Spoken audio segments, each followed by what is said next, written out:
So hello everyone, welcome back to Law Prep tutorial. So in this video we'll be dealing with how to tackle or how to approach the legal reasoning portion when it comes to CLAT exam. Okay, when it comes to CLAT exam, and before CLAT exam how to deal with the legal reasoning portion in mocks. क्योंकि mocks में अगर आपके अच्छे number आएंगे so that will set a target for you that you have to achieve this much marks in CLAT. ठीक है, वो आप अच्छे से जो है फिर अचीव कर पाएंगे. अब ये बात कुछ एक हम लोग जो है इस पे अप्रोच करें, सबसे पहले हमें जानना जरूरी है कि क्लैट का जो एग्जाम पैटर्न आता है वो कैसा आता है. So at present we have 120 questions, each of 120 marks, and they are divided amongst these 120 questions and 120 marks are divided amongst 5 sections. The first is English, then it is CR, then it is legal, CR or logical reasoning, then it is GK, and the last is QT or maths. Okay, now out of all these 5 topics or 5 subjects or 5 sections, it is the legal section which carries the most of the marks, that is roughly around 32 marks. Okay, there are 32 questions, each of 1 marks, that makes it 32 marks. Moreover, it is the legal reasoning portion, ये legal reasoning portion है जो कि इन 120 questions में या 120 marks में सबसे ज्यादा weightage रखता है. So if you score well in the legal reasoning portion, if you score well in the legal reasoning section, then half, 1/4 or more than 1/4 of your marks have been achieved from this only. ठीक है, लगभग जो है 1/4 marks इससे आपके आ जाएंगे, जिससे कि क्या होगा कि आपको बहुत अच्छा लीड जो है इस एग्जाम में जो है आपको मिलेगा और मार्क्स में भी जो है बाय डिफॉल्ट मिलेगा. और लीगल रीजनिंग पोर्शन जो है अगर हम कुछ एक सिनेरियोस, कुछ एक प्रिंसिपल्स को ध्यान में रखें तो लीगल रीजनिंग पोर्शन में out of 32 it is not a difficult task, it is not a memory task to score more than 28. It is very easy task, but the thing is that you need to take into account or you need to consider or you need to imbibe a few principles so that you can ace the legal reasoning portion. Okay, so first of all हम लोग ये देखेंगे कि हमें approach कैसे करना है. अब as you all know the CLAT exam is a comprehension based exam. इसमें जो है आपको एक comprehension passage दिया जाता है, लेकिन उसमें क्या होता है कि comprehension passage आपको पढ़ना है, आपको comprehend करना है, आपको जो उसको समझना है और फिर उसको जो है अप्लाई करना है. ठीक है, first you have to understand and then you have to apply. ठीक है, you will be given a passage. In the passage you have to identify the legal principles,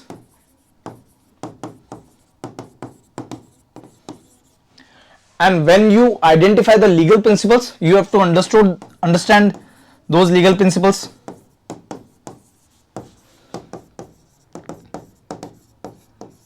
And then last is apply them. You have to apply them in the form of the questions that will be provided after the passage. So it is a 3-step process. First, identify the legal principle that is given in the passage. Second, understand that legal principle that has been given in the passage. Third is, after understanding the legal principle, you have to apply them on the questions that will be given after the passage. Okay, so it is a very very easy to do so. ठीक है, there are only 3 steps. Identify the legal principle, understand the legal principle and apply them on the questions that have been given after the passage. Okay, now how does this approach works we will see. Now it is a sample passage that has been given to you and you have to apply those 3 steps. First, identify the legal principle. Second, understand the legal principle, and the third, you have to apply the same in the questions. Okay, so we will read it and then we will identify the legal principles. First is the first passage. This passage talks about succession under Hindu family law. Okay, succession under Hindu family law. Succession under Hindu law is primarily governed by 2 key legislations, that is Hindu Succession Act and certain customs and practices followed by different sects of Hindus. The Hindu Succession Act codified the law of inheritance and succession, streamlining and modernizing the succession laws applicable to Hindus. The act applies to Hindus, Buddhists, Jains, Sikhs and governs interstate succession when a person dies without a will and testamentary succession when a person dies with a valid will. अब यहां तक जो line है, this is all information. There is no legal principle in this. This is all information. So when it comes to legal reasoning portion, you don't have to underline, or you don't have to mark, or you don't have to take into consideration the information that has been given. You have to simply identify the legal principle. So at till this point there is no legal principle. Okay,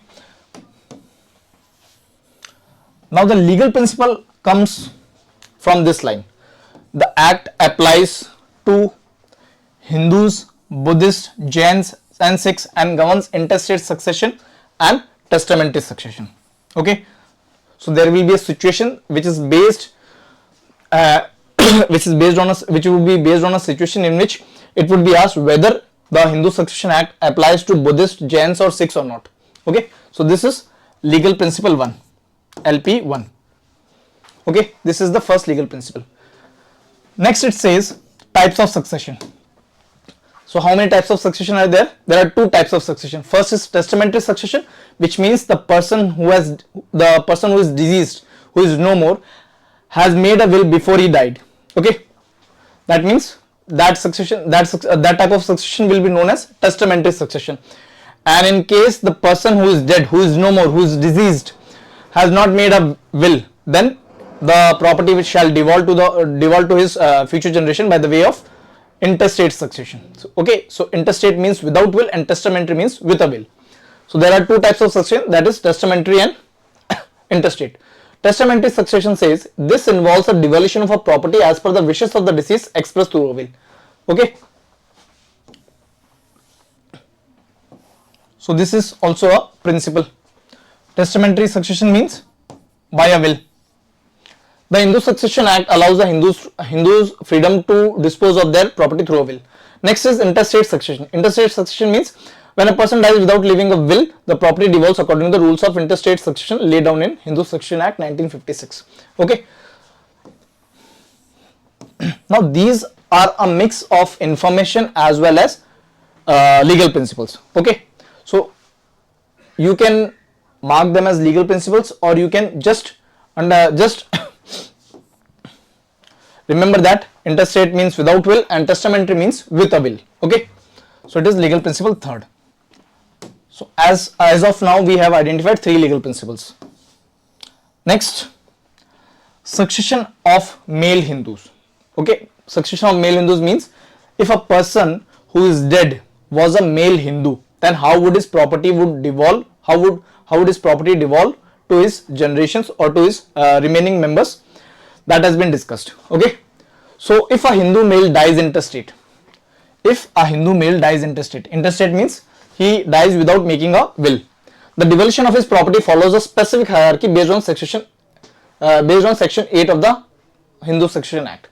If a person who is a male Hindu, which means, let's understand it by this way, let's say this was a person A, he was a Hindu male, he is no more. Let's say he has a property of 100 CR.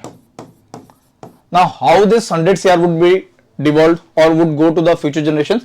Let's say if he has made a will, so whosoever name would be in the will, that person would get the entire share. If A has written that that particular person or that particular member shall get the whole of the property.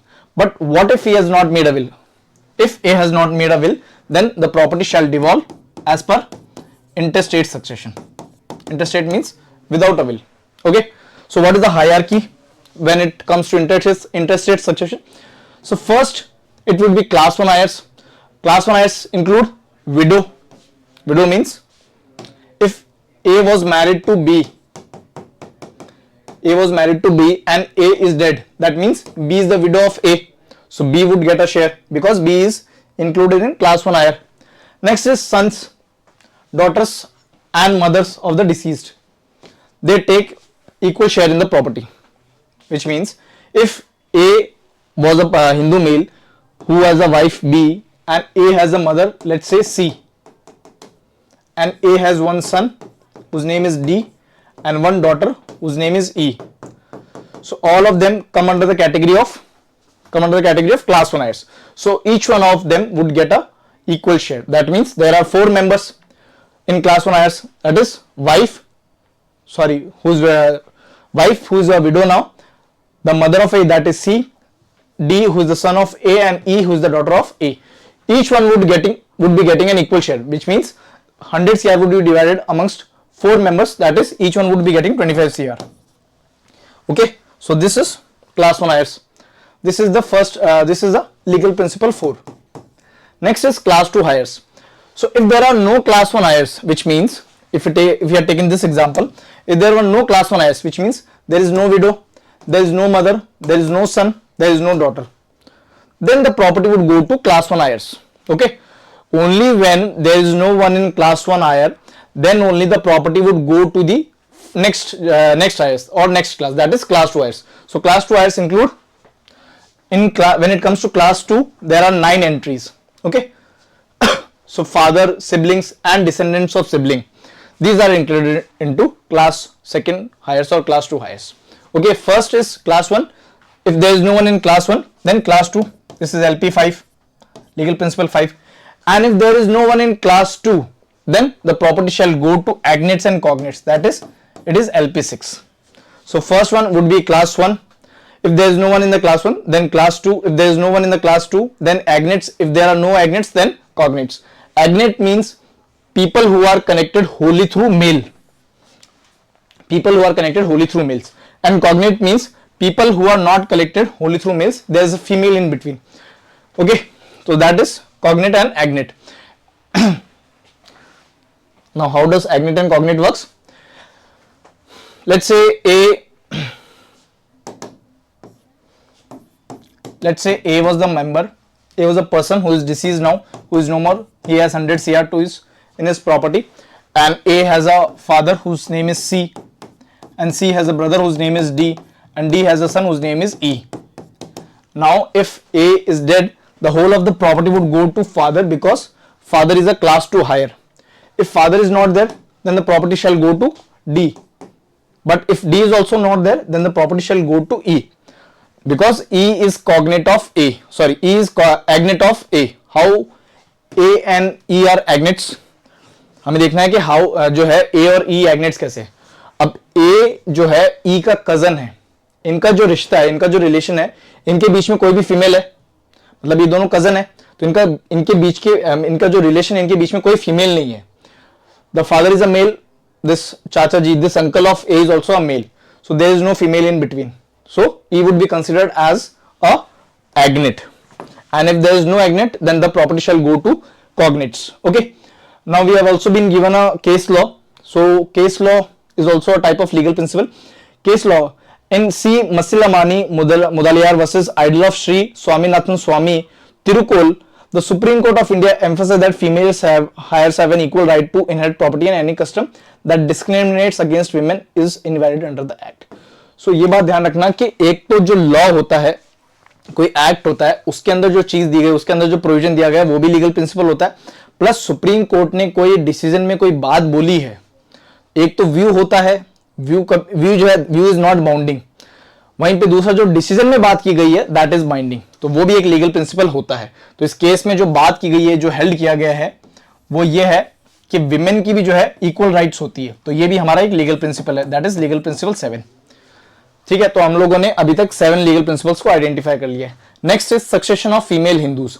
तो female Hindus की succession कैसे होती है वो हम लोग अब देखेंगे.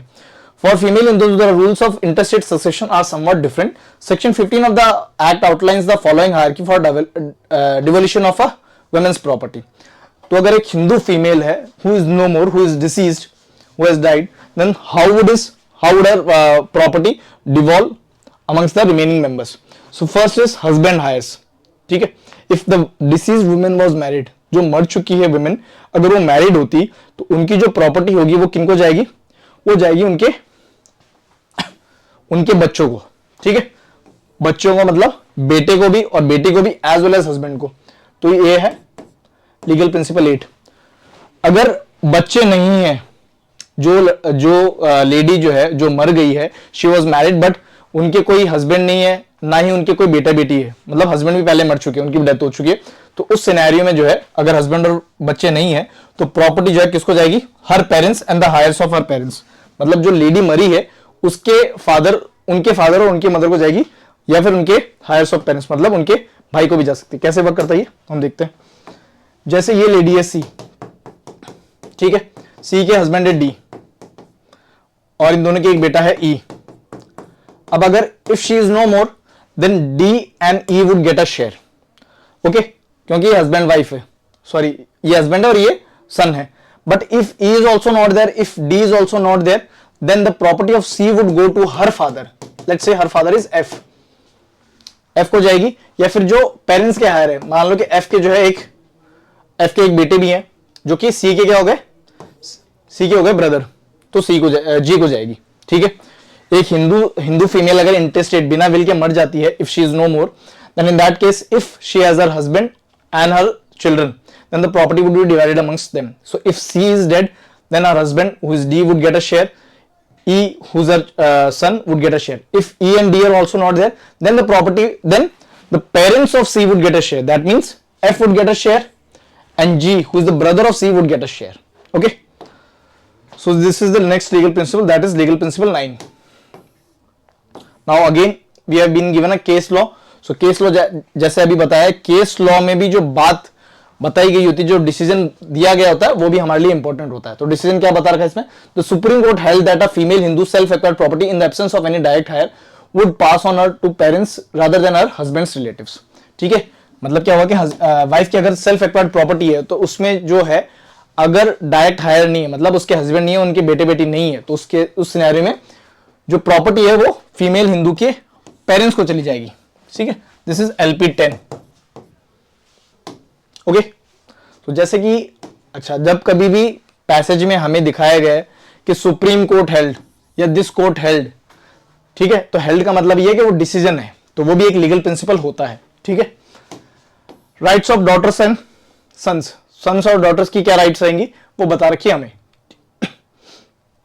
तो ये एक लीगल प्रिंसिपल है कि the Hindu succession act amendment act 2005 marked a significant reform by granting daughters equal rights in coparcenary property. मतलब जो एंसेस्ट्रल प्रॉपर्टी होगी उसमें डॉटर्स यानी कि जो विमेन होंगी उनको भी जो है इक्वल राइट्स मिलेंगे। ठीक है, prior to this amendment only sons had the right to inherit ancestral property as कोपासर्स।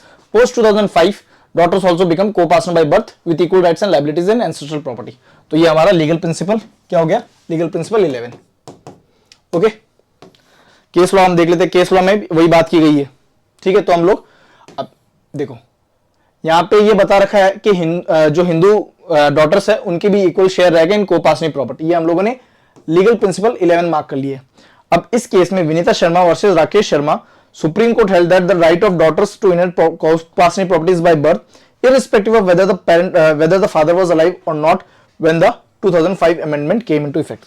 तो रफली ये एक ही बात कर रहा है, जो ये बात है उसी को जो है बात को दोहरा रहा है, बस थोड़ा सा सिनेरियो चेंज है कि फादर जो है 2005 में जिंदा थे या नहीं थे, इससे कोई फर्क नहीं पड़ेगा। ठीक है, तो रफली सेम है, तो हमें वापस जो है इसका रिपीटेशन नहीं करना है, लीगल प्रिंसिपल को वापस इसमें मार्क नहीं करना है, that would be a repetition of the same. Next है मिताक्षर स्कूल और दयाबाग स्कूल। तो मिताक्षर स्कूल जो है वापस जो ये इंफॉर्मेशन दे रहा है, इसमें लीगल प्रिंसिपल बहुत कम है। तो मिताक्षर स्कूल जो है वो most of the parts of India में फॉलो की जाती है, तो इसको आप अंडरलाइन कर सकते हो, but it is not properly a legal principle. ठीक है, under Mitakshara school a son acquires a right in the ancestral property by birth. ठीक है, ये इंफॉर्मेशन है, तो ये चीज आप अंडरलाइन कर सकते हैं, but you need not mark them as a legal principle. Next is Dayabhaga school. Dayabhaga school जो कहां पे अप्लाई होती है, बंगाल और असम में। तो ये भी इंफॉर्मेशन है, this is not strictly a legal principal.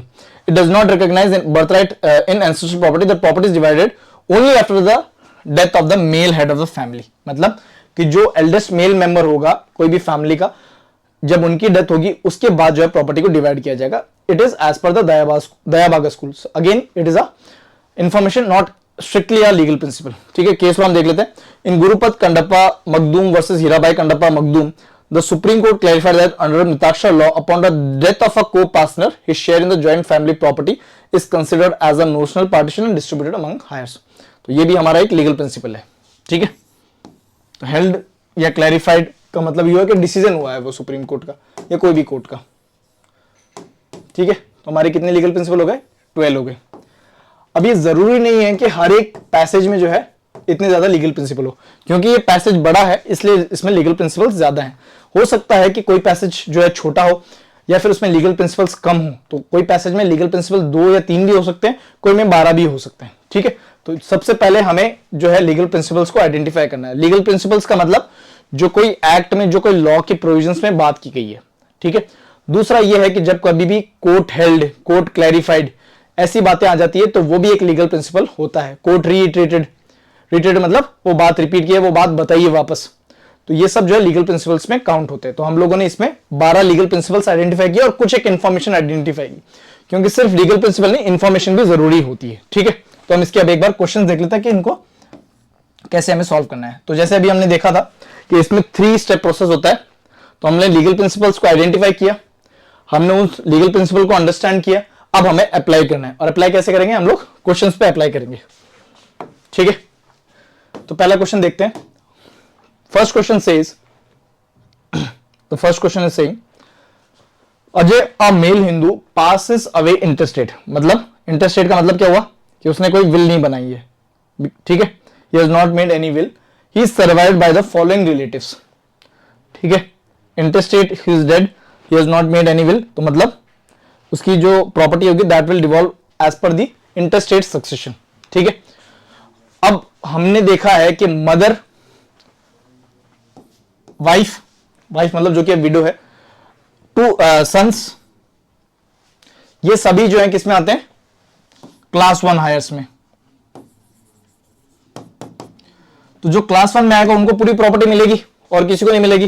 तो हमारा कौन सा था लीगल प्रिंसिपल, ये हमारा था लीगल प्रिंसिपल 4। तो लीगल प्रिंसिपल 4 से हम लोगों ने जो है इसका आंसर निकाला है, ठीक है। अब ये सब लीगल प्रिंसिपल 4 में आते हैं, लेकिन brother, paternal cousin, niece with the daughter of a deceased sister, ये सभी क्लास 2 में आएंगे, ठीक है। तो जब कभी भी क्लास 1 मेंबर्स हो और क्लास 2 मेंबर्स भी हो, तो हमने देखा है कि सबसे पहले प्रॉपर्टी मिलती है क्लास 1 को, ठीक है। क्लास 2 वालों को कुछ नहीं मिलेगा, ठीक है। So based on the hierarchy under section 8 of the Hindu succession act, who will inherit Ajay's property and how many shares will each heir receive. तो क्लास 1 में जितने भी मेंबर्स है सबको इक्वल शेयर मिलता है, और क्लास 1 में अगर कोई मेंबर है तो क्लास 2 वालों को कुछ नहीं मिलेगा, they will not get anything, ठीक है। तो प्रॉपर्टी बराबर मिलेगी। तो property option A says the property will go entirely to Anita as she is the widow. ये बात सही कि विडो है और वो क्लास 1 में है, इसलिए उसको प्रॉपर्टी मिलेगी, लेकिन एंटायरली यानी पूरी मिलेगी ऐसा नहीं है, क्योंकि हमने पैसेज में देखा है लीगल प्रिंसिपल 4 में कि प्रॉपर्टी क्लास 1 हायर्स में इक्वली डिवाइड होती है। So this won't be the answer, ठीक है।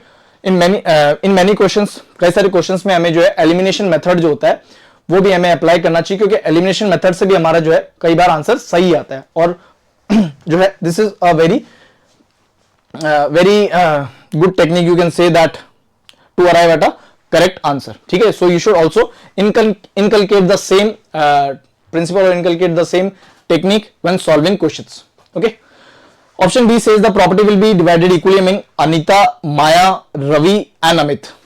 Anita is wife, Maya is mother, Ravi is son, Amit is son. और कह रहा प्रॉपर्टी सब में इक्वली डिवाइड होगी। 4 मेंबर्स है तो सबको 1/4 मिलेगा।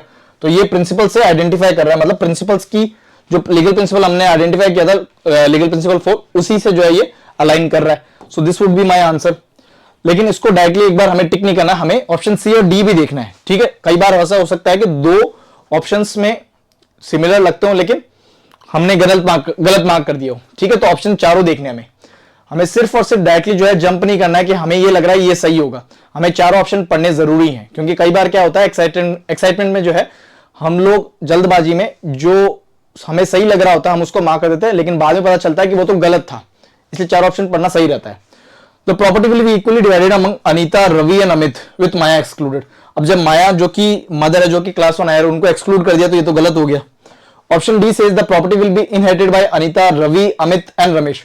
अब जैसे रमेश की बात आ गई, मतलब रमेश क्या हो गया, भाई मतलब क्लास 2 हायर। क्लास 2 हायर तो हमें पता है कि पहले पूरी प्रॉपर्टी क्लास 1 हायर्स को मिलेगी अगर क्लास 1 में एक भी मेंबर होता है तो ये वाली बात भी गलत होगी। तो मेरा आंसर क्या रहा, करेक्ट। मेरा आंसर रहा करेक्ट ऑप्शन बी। तो मैंने क्या किया इसमें, मैंने सबसे पहले इस क्वेश्चन का आंसर सही लगाने में मैंने क्या किया, सबसे पहले मैंने लीगल प्रिंसिपल आइडेंटिफाई किया। कौन सा लीगल प्रिंसिपल लगा इसमें, लीगल प्रिंसिपल 4। उसको मैंने समझा क्या कि क्लास 1 जो हायर्स होते हैं उनको पहले प्रॉपर्टी में प्रेफरेंस दी जाती है। अगर क्लास 1 में कोई नहीं होगा तब जाके क्लास 2 की बारी आएगी। तो क्लास 1 में जितने भी मेंबर्स होंगे उनमें प्रॉपर्टी इक्वली डिवाइड होती है। तो लीगल प्रिंसिपल मैंने आइडेंटिफाई किया, उसको समझा और उसको मैंने अप्लाई किया। अप्लाई करने के बाद मेरा आंसर सही आ गया, जो कि है बी। अभी सेम प्रोसेस हम लोग क्वेश्चन 2 में अप्लाई करते हैं। Question 2 says, how many of the following statement about V. Masalimani Mudalayar cases are correct? तो इस केस पे मुझे क्वेश्चन पूछा है और ये केस को मैंने जो है लीगल प्रिंसिपल की तरह जो है आइडेंटिफाई भी किया है। कौन सा लीगल प्रिंसिपल है? ये हमारा है लीगल प्रिंसिपल 7।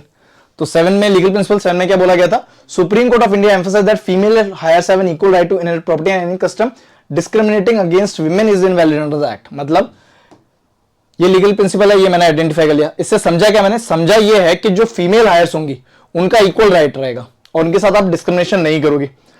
ठीक है, तो मुझे इसके हिसाब से करेक्ट बताना है।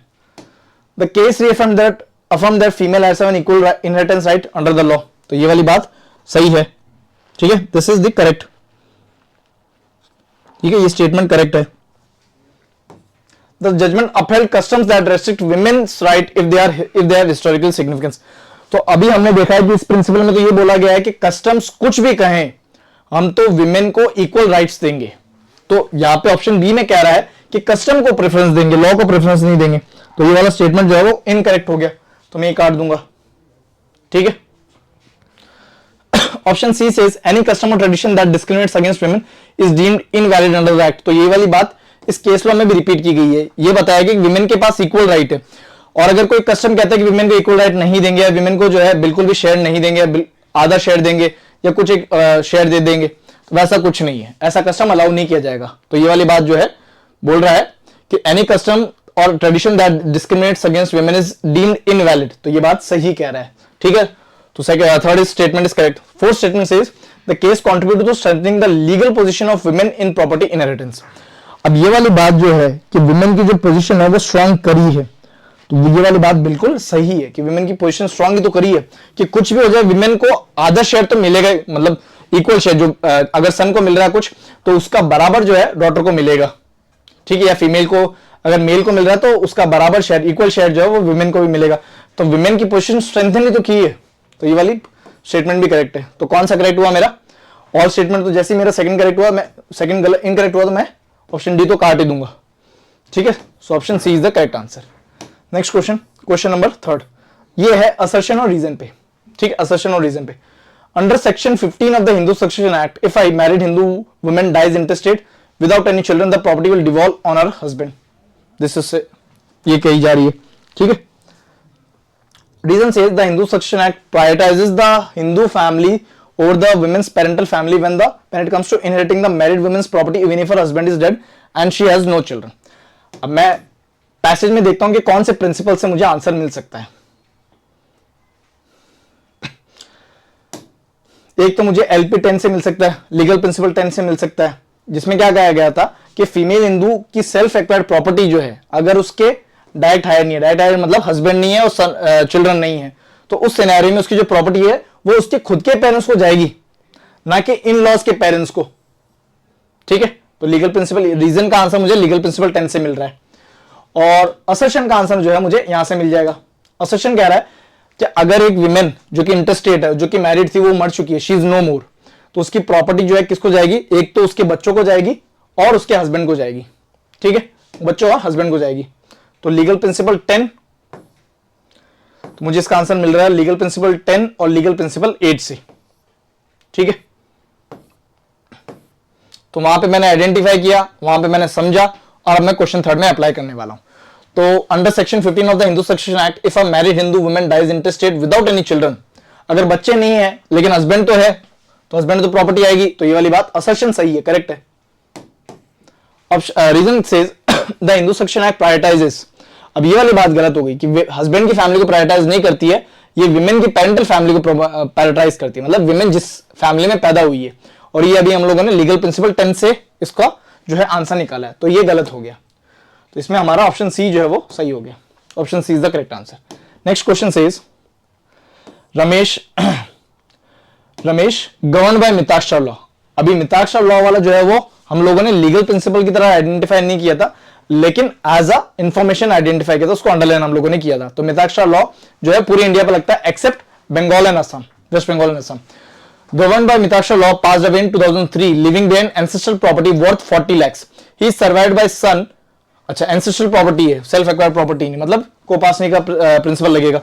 ही is survived by son Mohan and daughter Priya, उसके एक बेटा है मोहन और दूसरी है daughter that is Priya. Priya after the landmark judgement in Vinita Sharma versus Rakesh Sharma. तो जैसे ही मुझे केस लॉ पता चल जाएगा मैं डायरेक्टली जो है उस लीगल प्रिंसिपल पे जंप करूंगा जो कि इस केस में मेंशन था। Claims an equal share in ancestral property claiming that 2005 amendment grants her co-paternity right from birth.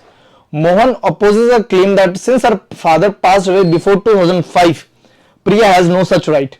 Based on the principle outlined in the Hindu Succession Amendment Act 2005 and the Supreme Court ruling in Vinita Sharma, answer the following. Who is entitled to share of the ancestral property? तो जैसे हम लोगों ने ये passage देखा था, इस passage में हम लोगों ने एक प्रिंसिपल आइडेंटिफाई किया था जो कि था प्रिंसिपल, लीगल प्रिंसिपल 11, जिसमें बोला था कि 2005 के अमेंडमेंट के बाद विमेन को जो डॉटर्स है वो अगर कोई फैमिली में पैदा हुई है तो उनकी राइट्स एंसेस्ट्रल प्रॉपर्टी उतनी ही रहेगी जितनी सन की है, मतलब जितना सन को शेयर मिलेगा उतनी ही जो है डॉटर को भी शेयर मिलेगा।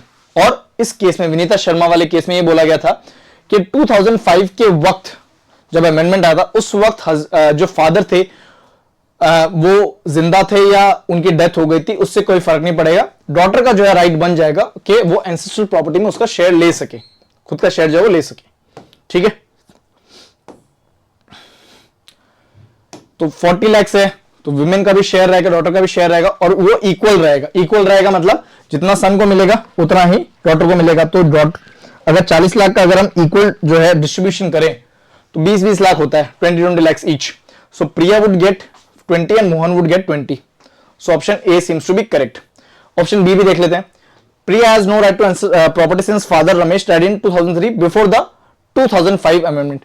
अब इसमें विनीता शर्मा वाले केस में बोला गया था कि 2005 के वक्त फादर जिंदा हो या उनकी डेथ हो चुकी, that does not matter. The daughter will irrespective of whether her father is alive or not will get a share. Okay, so option B is wrong. Option C says the property will be divided unequally. तो यहाँ पे जो है बात गलत हो गई। The property shall be divided equally, not unequally. So, okay, so this option is wrong.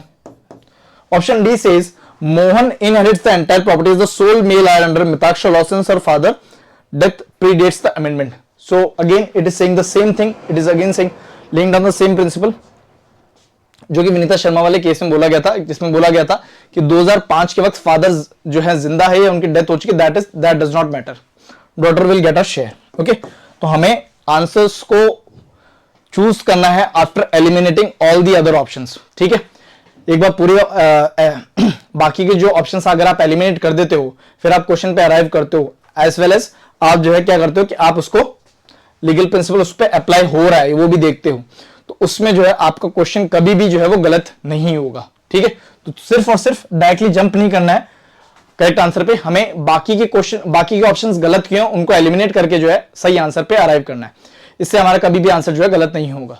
ठीक है, next is question number 5।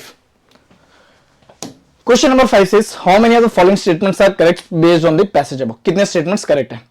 Option 1 से statement first says class 1 heirs include the deceased spouse मतलब जो उनकी विडो है, चिल्ड्रन और parents लिखा हुआ है। ठीक है, तो पेरेंट्स में मदर भी आती है और फादर भी आते हैं।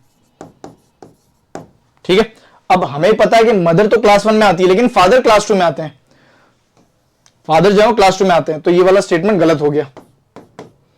ओके, पेरेंट्स में सिर्फ और सिर्फ मदर जो है वो इंक्लूडेड है, फादर इंक्लूडेड नहीं है। ठीक है, ये ध्यान रखना है।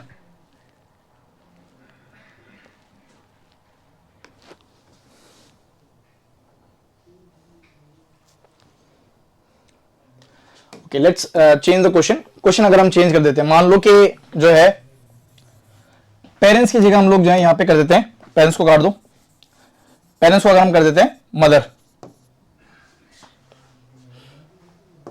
कर देते हैं। ठीक है, अब ये स्टेटमेंट सही है। ठीक है, option A first statement correct हो गया। ऑप्शन बी देखते हैं, statement second, if there are no class 1 heirs, class 2 heirs inherit the property including the father, siblings and their descendants। तो ये वाली लाइन एज इट इज ली है हम लोगों ने अपने लीगल प्रिंसिपल से, और कौन सा लीगल प्रिंसिपल था वो? That was the legal principal 5। तो लीगल प्रिंसिपल 5 को एज इट इज लिखा हुआ है, तो ये वाली स्टेटमेंट तो करेक्ट हो गई। ठीक है, ये वाली स्टेटमेंट जो है वो करेक्ट हो गई।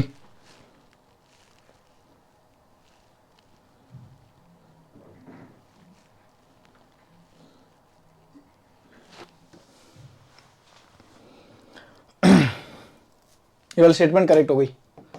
Option C says agnates inherit the property only when there are no class 1 and class 2 heirs। सो ये वाली बात भी करेक्ट हो गई। क्या क्लास 1 नहीं है तो क्लास 2, क्लास 2 नहीं है तो एग्नेट्स, एग्नेट्स नहीं तो cognates. Option 4 says cognates have a higher priority than agnates in the devolution of the property under Hindu succession act. तो ये वाली लाइन जो है वो गलत हो गई। क्यों गलत हो गई? क्योंकि कॉग्नेट्स की हायर प्रायोरिटी नहीं रहती है, पहले एग्नेट्स आते हैं फिर कॉग्नेट्स आते हैं। तो पहले क्लास 1 फिर क्लास 2 फिर एग्नेट्स फिर कॉग्नेट्स। तो ये वाली बात तो गलत कह रहा है। ठीक है, सो ऑप्शन 4 जो है वो गलत हो जाएगा। तो हमारे कितने स्टेटमेंट्स करेक्ट हो गए? 3 स्टेटमेंट्स करेक्ट हो गए, फर्स्ट सेकंड एंड थर्ड। लेकिन मान लो कि थोड़ा सा अगर हम क्वेश्चन चेंज कर देते कि यहाँ पे मदर नहीं होती, यहाँ पे सिर्फ फादर पेरेंट्स लिखे होते, तो उस सिनेरियो में क्या होता? उस सिनेरियो में ये होता कि पेरेंट्स में तो मदर भी आते हैं और फादर भी आते हैं, तो उसके हिसाब से फर्स्ट स्टेटमेंट जो है वो गलत हो जाता। उसके हिसाब से फर्स्ट स्टेटमेंट जो है वो गलत हो जाता। तो फिर क्या आता? हमारे 2 स्टेटमेंट से करेक्ट है। ठीक है, तो क्वेश्चन को बहुत ध्यान से पढ़ना है, टर्म्स को भी बहुत ध्यान से पढ़ना है। तो पेरेंट्स में include, parents do include father as well as mother. Okay, so solving questions in legal reasoning is a 3-step process. First you have to identify the legal principle, second you have to understand the legal principle, and third is to apply the legal principles in the situations that have been given to you. Okay, so if you follow these 3 steps you will definitely score more than 28 out of 32, and it is not a very mammoth or difficult task to score 28 out of 32. Okay, you need to only follow and master these 3 steps. Okay, so that was all on how to approach the legal reasoning portion in mocks. Okay, so if you follow these steps you will definitely score good marks in the legal reasoning section. Okay, so thank you everyone.